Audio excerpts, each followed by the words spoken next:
Hello everyone, আসসালামু আলাইকুম। সবাই কেমন আছেন? আশা করি সবাই ভালো আছেন। আলহামদুলিল্লাহ, আমি অনেক ভালো আছি।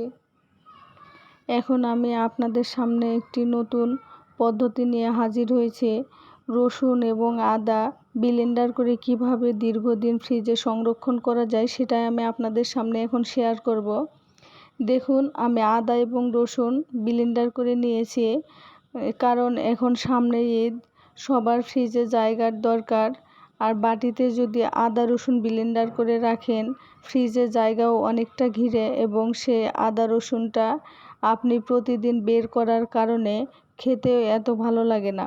সেজন্য আমি একটা সহজ পদ্ধতিতে সংরক্ষণ করা দেখাবো। আপনারা দেখলেই বুঝতে পারবেন, আসলে আপনাদের জন্যও সুবিধা হবে।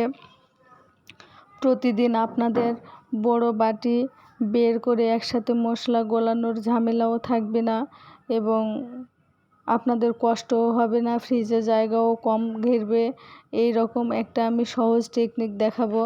দেখুন, আমি আদা রসুন দুইটা প্লেটে আলাদা আলাদাভাবে ছড়িয়ে দিয়েছি।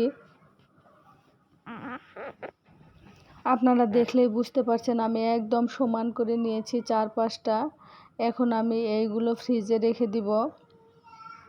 তারপরে আপনারা বুঝতে পারবেন আমি এগুলো দিয়ে কিভাবে সহজ টেকনিক আপনাদের সামনে করে দেখাই এবং অনেক দিন কিভাবে সংরক্ষণ করলেও এর স্বাদ একদম টাটকার মতো থাকবে এবং স্বাদ চলে যাবে না, সেটা আপনারা দেখলেই বুঝতে পারবেন। আমি দুইটা প্লেটেই একদম সমানভাবে ছড়িয়ে নিয়েছি চারপাশে। এইগুলো এখন আমি ডিপ ফ্রিজে রেখে দিব 4 ঘন্টার মতো।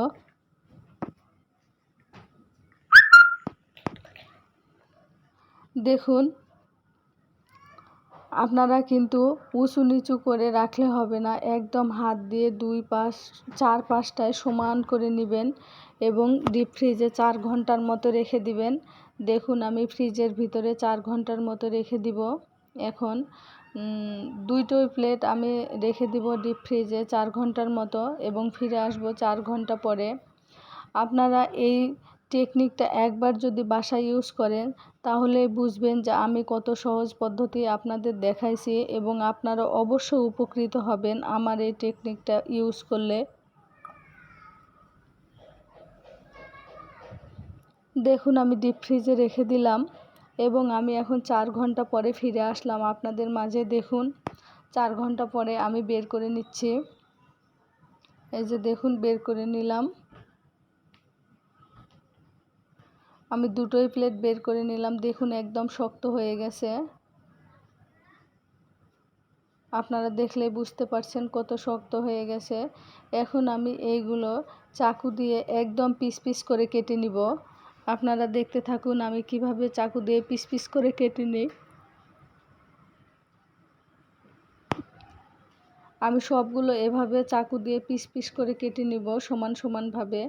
আপনারা চাইলে ছোট পিস করতে পারেন, বড় পিস করতে পারেন, আপনাদের প্রতিদিন যেভাবে লাগে সেইভাবে করবেন। কিন্তু আমি আসলে বড় পিস করব না, ছোট ছোট পিস করব, প্রয়োজনে 2 পিস ইউজ করব প্রতিদিন। সেজন্যে আমি একদম ছোটও করব না, মাঝারি সাইজের পিস করব। দেখুন, আপনারা দেখতে থাকুন আমি কত বড় সাইজের পিস করি।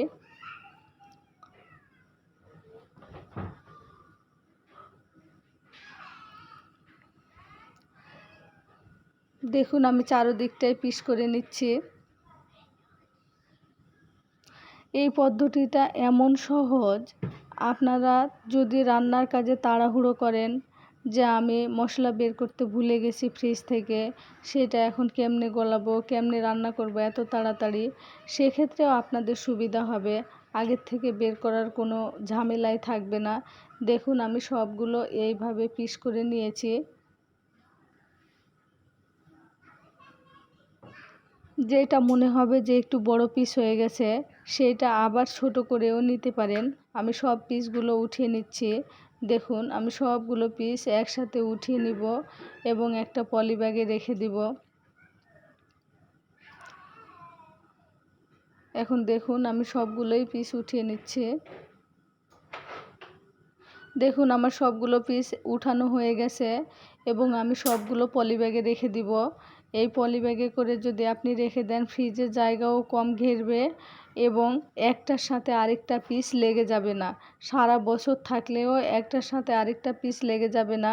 এবং এইটা আপনি যে 1-2 পিস করে বের করে নেবেন, বাকিটা ফ্রিজেই থেকে যাবে, ফ্রিজের বাইরে আর বের করা হবে না। সেজন্য এর স্বাদটা একদম তাজা টাটকাই থেকে যাবে। দেখুন আপনারা আমি কিভাবে সবগুলো পিস করে নিয়েছি। এখন আমি এই ব্যাগটা ফ্রিজে রেখে দিব। আমার প্রতিদিন রান্নার কাজে যতটুকু লাগে আমি ততটুকু পরিমাণেই বের করব, বাকিগুলো ফ্রিজে থেকে যাবে। এই যে দেখুন আমি পলি ব্যাগে সবগুলো ঢুকিয়ে নিয়েছি। এইগুলো এখন আমি ফ্রিজে রেখে দিব।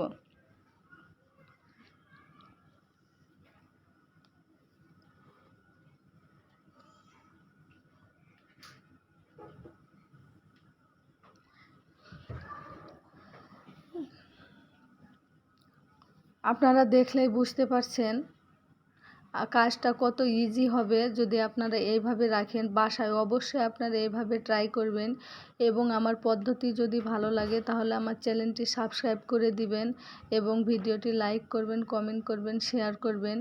গল্প করতে করতে দেখুন আমি আরও একটি যেটা আমি আগে পিস করেছি সেটা রসুন, এবারে আমি আদাগুলো পিস পিস করে নিব। দেখুন আমি সবগুলো পিস করে নিয়েছি এবং এগুলো পলি ব্যাগে রেখে দিচ্ছি।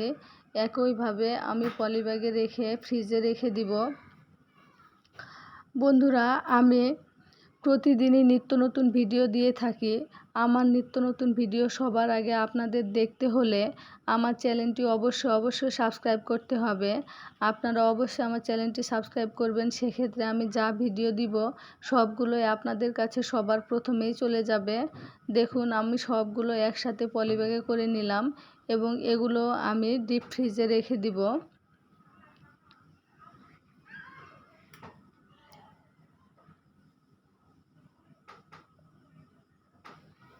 বন্ধুরা আমার ভিডিও যদি ভালো লাগে তাহলে লাইক, কমেন্ট, সাবস্ক্রাইব অবশ্যই করে দিবেন। ওকে বন্ধুরা, ধন্যবাদ।